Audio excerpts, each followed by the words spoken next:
Ya, perfecto. Empecemos.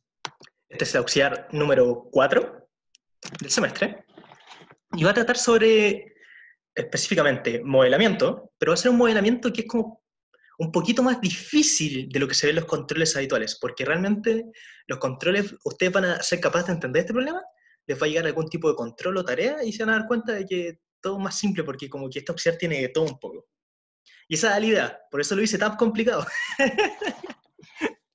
Y lo segundo va a ser un repaso de álgebra lineal. La parte de cálculo vectorial es como de la segunda parte del curso, más que nada. Es como por semanas 10, más o menos. Y si tenemos suerte y el semestre se mantiene como con contenidos, porque quizás se reduzca un poco. Pero continuando, CB va a ser después. Así que les voy a mostrar un poco. No. ¿No? ¿No qué? ¿Aló? Ya, continuando. Primero que todo, ¿qué es una matriz? Bueno, una matriz es una estructura de datos. ¿Se escucha la cocina? Sí, se escucha la cocina. Pucha, ya, filo. Es una estructura de datos que se compone de entradas. Esto aquí, o componente o entrada, es un valor dentro de una matriz. Y las matrices se dividen en filas y columnas. El primer componente de esto aquí, que es Rm por n, son las filas. Tiene m filas y por eso va desde A1 hasta AM1.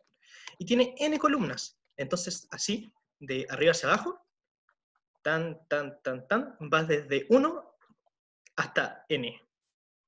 Tenemos 1, 2, 3 hasta n, y luego filas tenemos 1, 2, 3 hasta m. Por lo tanto, esta matriz es de m por n. Para poder sumar las matrices, tienen que tener la misma cantidad de filas y columnas. Por ejemplo, tú no puedes sumar un vector con un escalar. Eso no se puede.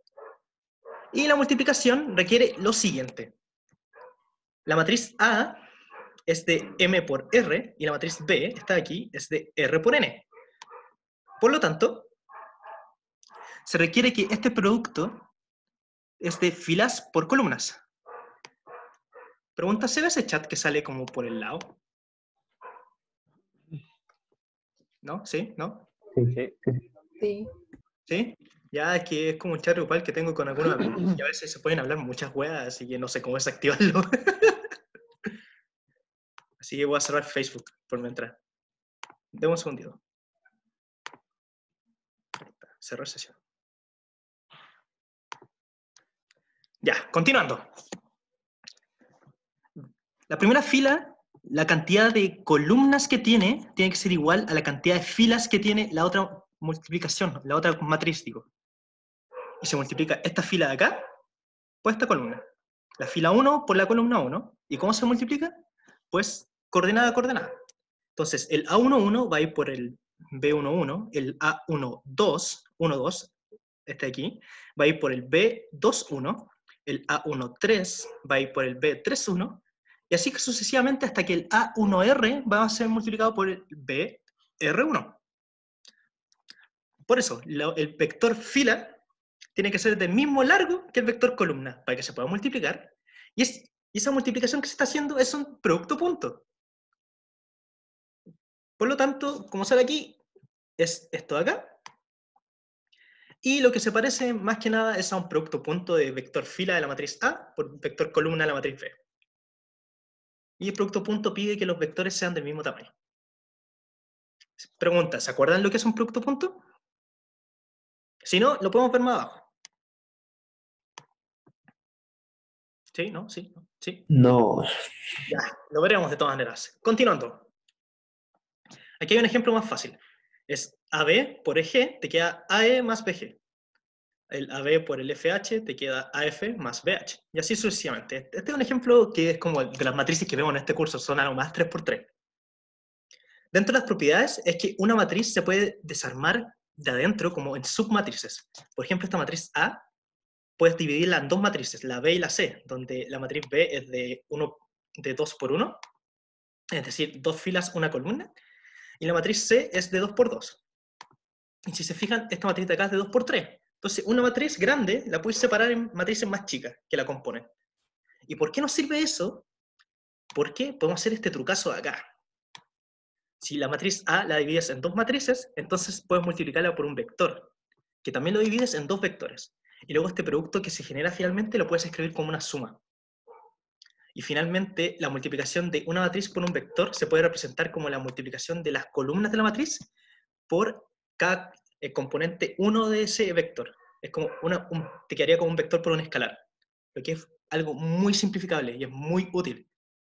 Por ejemplo, este A por X va a ser la columna 1 por la coordenada 1 del vector X. Luego la columna 2 por la coordenada 2 del vector X. Y así sucesivamente. Y esa notación se usa porque nosotros finalmente lo que resolvemos son sistemas de ecuaciones. Entonces solamente tenemos un vector de variables y una matriz de componentes. Entonces estamos dados. Así que es maravilloso. Y después vamos a ver que en optimización lo que hacemos es invertir matrices y resolver sistemas de ecuaciones. Pero con algoritmos más poderosos. Tengo una matriz Mati, identidad. Ah, sí, dime. ¿podéis dar un ejemplo de cómo separar las matrices que no me quedó claro? Ya, ¿Así como trazar una línea solamente? sí. Por ejemplo, si tuviéramos, a ver, 1, 2, 3, 4. Esta es una matriz. Después de esto puedes escribirlo como 1, 2, paréntesis. Oh, no tengo mouse, déjame buscar el mouse. Yo pensaba que ya escribía mal y alcancé un nuevo límite de qué tan mal estoy escribiendo. No lo encuentro. Ah, dame un segundo. Lo encontré. Ya, pero esto de separar matrices entre comillas es como para poder ordenar información dentro de una matriz. Porque si tienes una matriz de, no sé, 2 por 3, tú podrías transformar eso en una matriz de 2 por 2. Y luego una matriz de 1 por 1 pegada. Entonces tendría esta matriz de acá. Digo, de 1 por 2. 2 por 1 digo, porque es 2 filas, una columna. Y esta de 2 por 2 porque es 2 filas, 2 columnas. Luego cuando multipliquemos por un vector, que va a ser ¿de qué tamaño sería? Si tiene 3 columnas, el vector tiene que ser de 3 filas. 3 filas. Y aquí, esto nos podría representar, nos quedaría como, se multiplica este de aquí por este de acá, y este de aquí por este de acá. Y nos permitiría separar la cosa. Entonces nos quedaría 3 por la primera columna, 3 por la segunda columna, y 3 por la tercera columna, que sería esta de aquí por esta aquí por esta y esta aquí por esta. Calmado, creo que me enredé. Porque algo no me está calzando. Ah, sí. Me faltó un transpuesto en algún lado. Ya, pero filo. Lo veremos más adelante en geometría. Ahí les voy a dar hartos ejemplos de eso. Pero esto es como no hay información relevante ahora. Voy a revisar esto. Se me está yendo, se me enredó un poquito. No, no puedo. Disculpa por eso. El ejemplo clásico es como este de acá. Que es como la fila, esta fila de aquí, por esto. Ah, ya. Perdón. Ahora sí lo puedo anotar mejor. Ya me inspiré. Es que tú haces una raya acá y luego tú haces una raya en el vector a la misma altura. Onda, aquí. Y si te fijas, estos de aquí solo se van a multiplicar por las que están aquí. Y luego las de abajito se multiplican solo por las que están acá. Entonces, el producto finalmente es esta fila por la columna, pero interiormente estamos separando la columna en dos partes y la fila en dos partes. Entonces se separa como en este pedacito de aquí por este de acá y este pedacito de aquí por este de acá. Y por eso queda de la forma que sale ahí abajito. Es como un trucazo que nos permite ordenar información más que nada. Pero de que funciona magnífico, funciona magnífico. Es un poco peludo verlo así, pero más adelante no. Confía en mí. ¿Se entendió un poco más? ¿Duda? ¿Sí? ¿No? ¿Sí? ¿Aló? Gracias. Ya. Vale. Usualmente estos ejemplos están como todos como en el aire y me cuesta escribirlo así, pero de ahí los vamos a ver en geometría, va a ser más claro. Y continuando, La matriz identidad es el inverso multiplicativo dentro del conjunto de las matrices. Si es una matriz cuadrada y es el neutro multiplicativo de las matrices cuadradas, digo, el neutro, no el inverso. Y dado que existe el neutro multiplicativo, tiene que existir un inverso y surgen las matrices inversas. Y usualmente se cumple esta propiedad. A es la inversa de B es la inversa de A, y la multiplicación de ambos nos da la identidad de tamaño correspondiente. Y fíjense que la inversa solo existe para matrices cuadradas, y como también la identidad solo existe en matrices cuadradas. Y por último, no todas las matrices son invertibles. No todas tienen, ¿cómo se dice?, un inverso multiplicativo. Y ahí surgió un concepto que se usaba en álgebra lineal, que era divisores de ceros. Que existen dos cosas que multiplicadas entre sí nos dan cero, y esas dos cosas son distintas de cero. Entonces esos dos numeritos aquí se conocen como divisores de cero. Y en este caso son las matrices no invertibles. ¿De qué nos servirá eso? Es que si una matriz es no invertible, y si multiplicas esa matriz por un sistema de un vector de variables, entonces ese sistema de ecuaciones no va a tener solución. No va a tener solución. Va a ser horrible. ¿Y cómo se ve eso? Esto de acá, por ejemplo, aquí, tenemos este sistema de ecuaciones, y si nosotros armamos la matriz, nos quedaría esta. Tenemos x1 aquí, x1 acá, así que hay un 1 en la primera fila y en la segunda. Hay un 1 en x2 acá, pero no hay x2 aquí, entonces viene un 0. Y así se construye la matriz que nos sirve para armar el sistema de ecuaciones. Porque esta matriz la multiplicamos por el vector x1, x2, y nos daría lo que tenemos aquí arriba. Si se fijan, este sistema de ecuaciones sí tiene solución, porque podéis reemplazar el 3 acá, y luego le sumáis 2 y nos da 5. Entonces estaría funcionando perfectamente. Así que esta matriz sí debe tener inversa. Y después, si se acuerdan, existía el concepto de determinante también, que el determinante de una matriz, si es distinto de 0, entonces esa matriz tiene inversa. Nosotros los determinantes que manejamos son los determinantes de matrices cuadradas, porque el determinante es una función de matrices cuadradas, y se calcula así. Esto es un determinante, así de manera express, se multiplica este aquí por este de acá, es decir, lo que está en rojo, y se resta con esto de aquí por esto de acá, lo que está en azul. Entonces, solo la multiplicación de los elementos de la diagonal, menos la multiplicación de los elementos que están afuera, acá. Y eso nos va a dar el determinante. Pero el determinante se complica cuando son matrices de 3×3 o más. Solamente si es una matriz de n por n, tú lo que haces es, te fijas un pivote aquí, ignoras estas de aquí y multiplicas ese pivote por el determinante de la matriz que queda.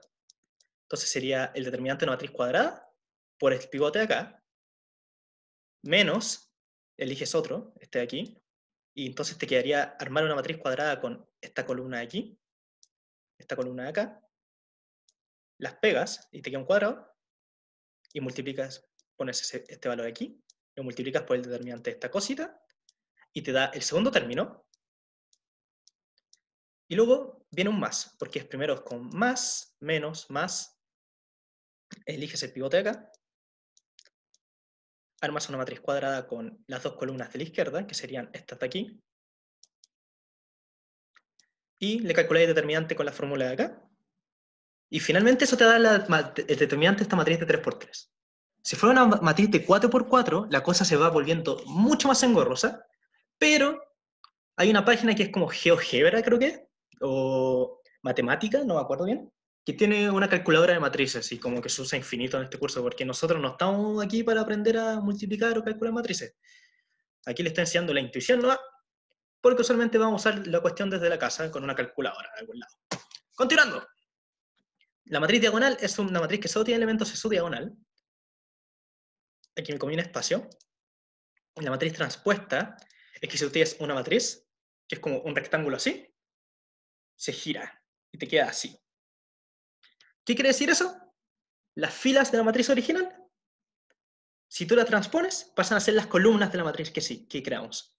Entonces, la fila 1, 1 pasa a ser la columna 1, 1. La fila 2, 1 pasa a ser la columna 1, 2. la fila 3, 1 pasa a ser la columna 1, 3, y así sucesivamente. ¿Qué no cambia el transponeo de una matriz? Su diagonal. Eso se mantiene constante. Continuando, tiene esta serie de propiedades. Hay una matriz simétrica que es igual a su transpuesta. Tú pones la diagonal y te das cuenta que el elemento aquí es igual a este, el de acá es igual a este, el de acá es igual a este, y así sucesivamente. Es como que estuviera un espejo en la diagonal. Entonces, por eso es simétrica. Y tenemos toda esta serie de propiedades que no nos van a servir por ahora. Y empezamos lo que de verdad a mí me gusta, y es lo entretenido de este curso, que son los espacios vectoriales. ¿Qué es un espacio vectorial? Bueno, el espacio vectorial se compone de un vector y un escalar. Si tú tienes un vector multiplicado por un escalar, es multiplicar coordenada a coordenada los elementos de los vectores por el numerito de aquí. Si tienes el vector de puros unos y lo multiplicas por un 3, te queda un vector de puros 3. Si tú multiplicas un vector de puros, no sé, k por un 0, te queda un vector de puros 0. Y ese es el neutro aditivo en el espacio vectorial, que en este caso está en Rn por 1, es decir, Rn. Y existe una operación interna, que es la suma de vectores, está la que acabo de mencionar, que es la operación externa, un neutro, y luego entran las composiciones. Hay composiciones entre vectores que te generan un escalar. ¿Por qué existe composición dentro de un espacio vectorial? Porque existe un concepto que se conoce como medida. Y dentro de la teoría de la medida se tiene que obtener distancias dentro de un espacio. Nosotros construimos un espacio que admite sucesiones y series y también vectores. Por lo tanto, cuando una sucesión se acerca a un número, tienes que decir qué es acercarse y surge la medida. Y esa medida en este caso estará creada por una norma. Y también una composición interna, porque la composición interna y la norma son como mejores amigos. Una implica a la otra y la otra implica a una. Pero usualmente eso es como cháchara que ven como, no sé, ¿cómo se llama? Análisis. Pero, continuando, lo que nos interesa a nosotros son LI y LD. LI significa linealmente independiente y LD linealmente dependiente. Y nosotros el concepto que vamos a manejar es de combinación lineal. Si nosotros tenemos un conjunto de muchos vectores y muchos escalares, la combinación lineal se escribe como esta sumatoria de aquí. Entonces tenemos el escalar 1 por el vector 1, más el escalar 2 por el vector 2, más el escalar 3 por el vector 3, y así sucesivamente. Por ejemplo, si queremos escribir el vector 2, 1 con el vector 1, 1, el vector, no sé, 3, 0, y lo sumamos, aquí podríamos nosotros ubicarle el escalar 1, y aquí el escalar 1/3, y estos dos de aquí, a través de una combinación lineal, generamos este vector de acá. Y esta suma de aquí, una suma de vectores multiplicados por escalares, es una combinación lineal. Dentro de estos espacios que tenemos nosotros, surge el concepto de LI. ¿Qué quiere decir eso? Que la única manera en que sumemos un set de vectores multiplicado por escalares y nos dé 0, es que el escalar que multipliquemos esos vectores es 0. ¿Cuál es el ejemplo clásico? Por ejemplo, si tenemos esto de aquí, más esto de acá, y queremos que esto nos dé 0, pues es imposible que multiplicando este vector de aquí no aparezca un 1 arriba, para que eliminemos este 1 de acá. La única manera en que se podría es que sea 0 aquí y 0 acá.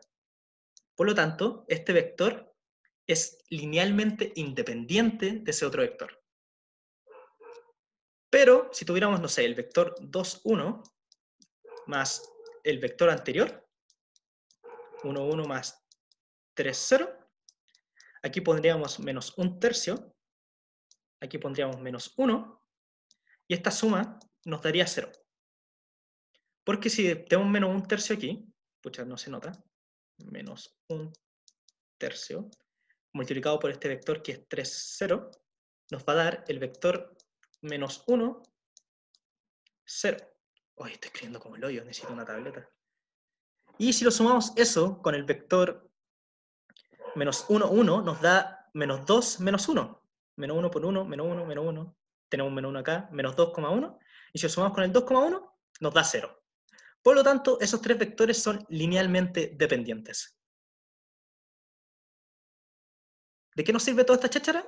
Porque existe un conjunto de todas las combinaciones lineales, absolutamente todas, que podemos construir con un set de, no sé, 20 vectores y 20 escalares. Si cambiamos todos esos escalares constantemente por infinitos escalares que no conocemos, con esos 20 vectores podemos hacer infinitas combinaciones. Y si ese conjunto de infinitas combinaciones es Rn, entonces decimos que esos vectores generan Rn. Por ejemplo, ¿cómo generarías R2? Pues con los vectores canónicos, es decir, el vector 1, 0 y 0, 1. Si tú multiplicas estos vectores por cualquier escalar y los sumas, puedes construir cualquier vector de la forma, no sé, K, Q. Podría hacer cualquier vector en R2, solamente con estos dos vectores y un set infinito de escalares. Por lo tanto, se dice que estos dos vectores son generadores de R2.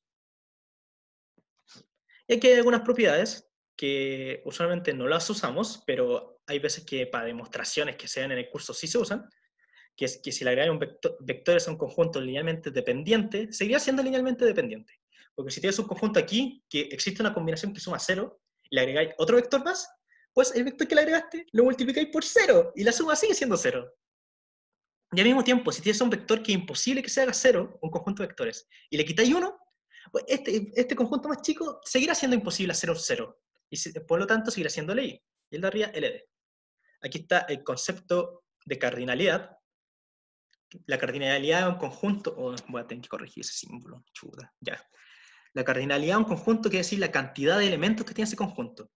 Por lo tanto, si nosotros queremos generar Rn, necesitamos como máximo n vectores.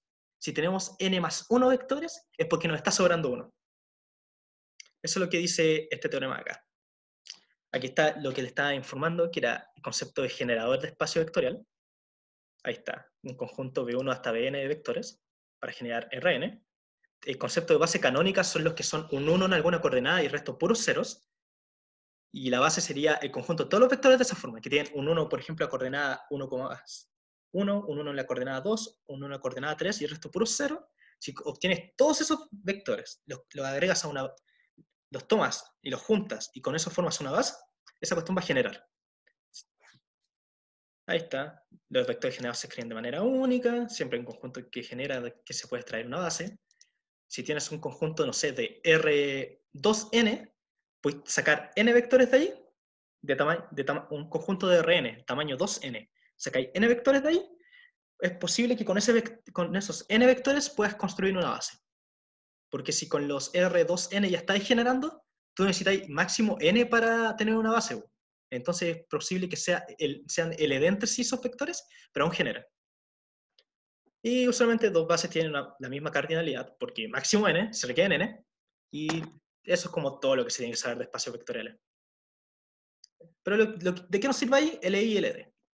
Porque si en una matriz, y aquí viene el concepto de rango de una matriz, si tú tienes una matriz A, que tiene, no sé, Q filas y P columnas, pues dentro de esas P columnas voy a tener P vectores.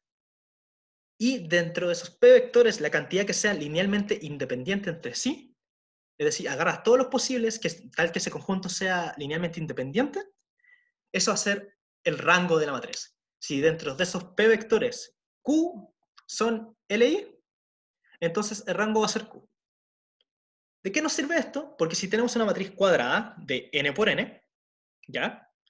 Y tenemos n filas, n vectores filas, digo, y n vectores columnas, porque es de n por n, y además con estos n vectores son todos LI entre sí, eso implica que esta matriz es invertible. ¿Y por qué? Porque con esos n vectores se puede construir una base de un espacio vectorial. Como se puede construir cualquier una base, existe una combinación dentro de estos vectores que se pueda obtener la matriz escalonada, que transformáis este cuadradito en una matriz triangular, así. Y después incluso podéis avanzar un paso más y transformar la matriz triangular, porque son LI, en una matriz diagonal. Y cuando tienes una matriz diagonal, sacarle la inversa es muy fácil. Y cuando le sacáis la inversa, vais a obtener los resultados de ese sistema de ecuaciones. Y por lo tanto, en el momento en que como le pudimos transformarla en una diagonal y tenía inversa, porque una matriz diagonal siempre tiene inversa, entonces el sistema tiene solución única. Y por lo tanto, todos estos teoremas de aquí son equivalentes. La matriz A es invertible, A transpuesto es invertible, el determinante es distinto de cero, las filas son LI, las columnas son LI, el sistema tiene solución única, y no sé por qué repetí esto o no me acuerdo la diferencia. Aquí está el concepto de norma y producto escalar, lo voy a ver rapidito. Las normas son distancias, está la multiplicación, para todo A no infinito. Esta de aquí se conoce como desigualdad triangular. Y aquí tenemos las tres normas. Esta es la norma 1, o norma valor absoluto. La norma de un vector x de Rn es igual al valor la suma de cada coordenada, pero tomando valor absoluto. La norma euclidiana es tomar cada coordenada elevada al cuadrado y luego sacarle la raíz a la suma de todo eso. La norma euclidiana es chora, porque es la de los griegos. Porque si tú tienes un triángulo rectángulo, entonces AB va a ser igual a C cuadrado, ¿cierto? Entonces tú sacáis la raíz de todo y te queda que raíz de A cuadrado más B cuadrado, chuta, igual C. Y si nosotros extrapolamos este concepto a los espacios vectoriales, esto de aquí podría ser fácilmente un vector. Y este vector que está en diagonal se compone de un vector en el eje X sumado con un vector en el eje Y. Pero esta suma no nos está dando la distancia en diagonal. Entonces la distancia se saca con el teorema de Pitágoras. Y esta distancia, que es como la magnitud de este vector, es esto acá. La norma 2. Jeje. Entonces los griegos callaban algo cuando estaban estudiando matemáticas. ¿Saben que los griegos para poder ser como políticos necesitaban estudiar 10 años como matemáticas básicas? Tenían que ser licenciados. Y por eso están como la licenciatura y todos esos temas, y la academia. Entonces todo robado a los griegos.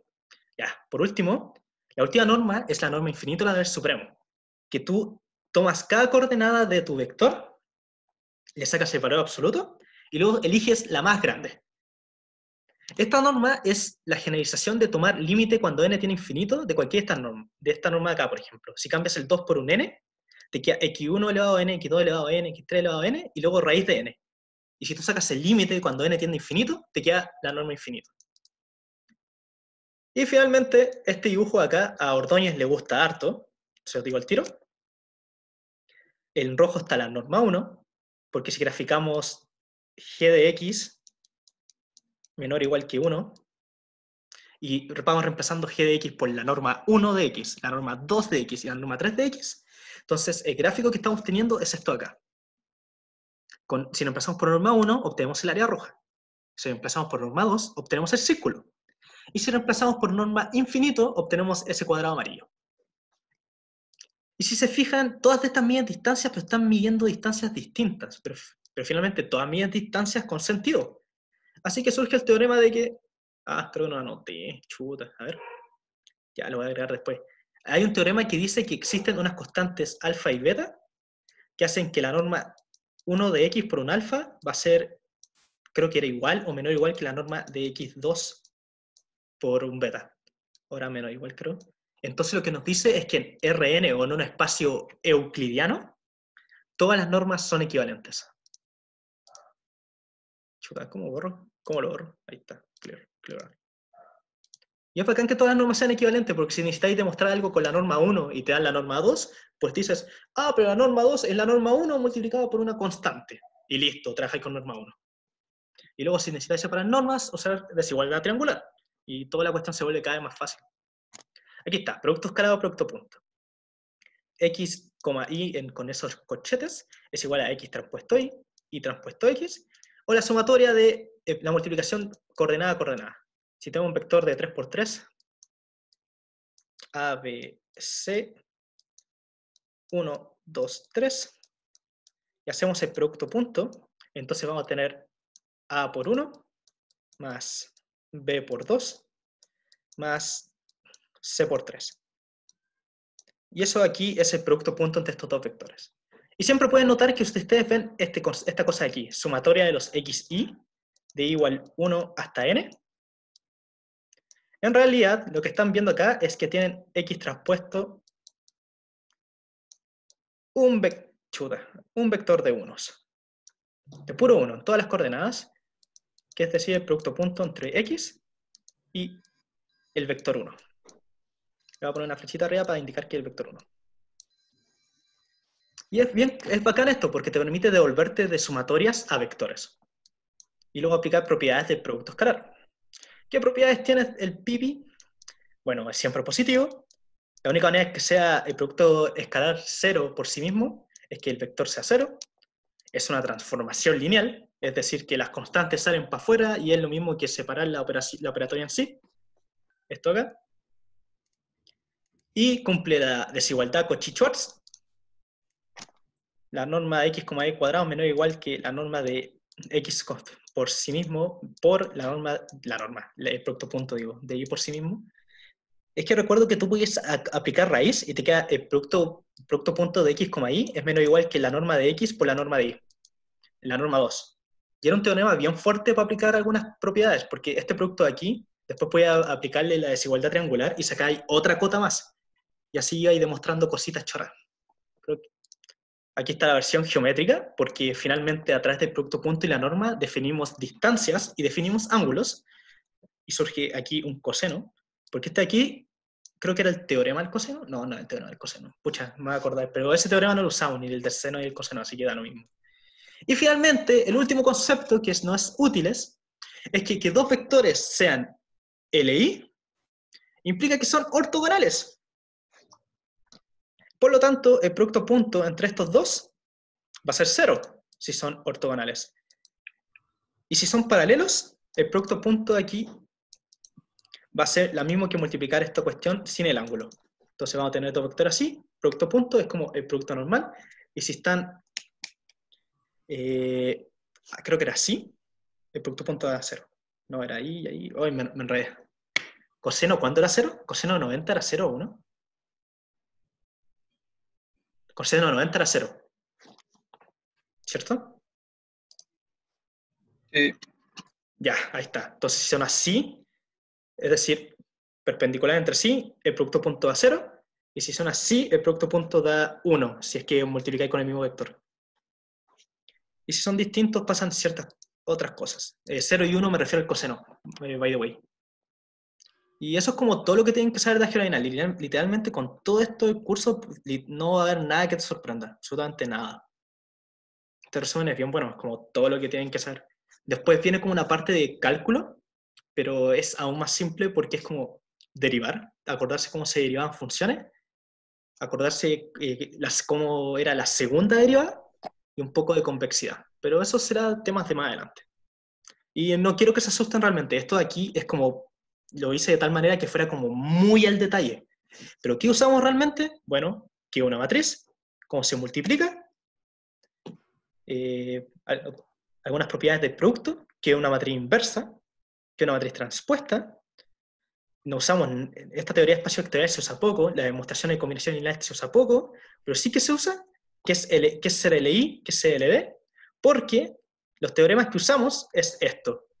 Estos 7 puntitos de acá es lo que de verdad deben saber para aplicar dentro de optimizar. Esos 7 puntitos es lo más importante. ¡Ah! Necesito agua. Ya. Pequeño break. Voy a parar. Es el mismo link. Y empezamos con el auxiliar de verdad. ¿Ya?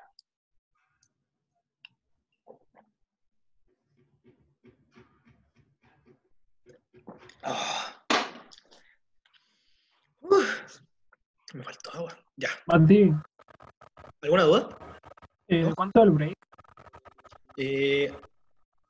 Tiene que procesar el video. Yo le he hecho 5 minutos. Ya. Y Gracias. de nada.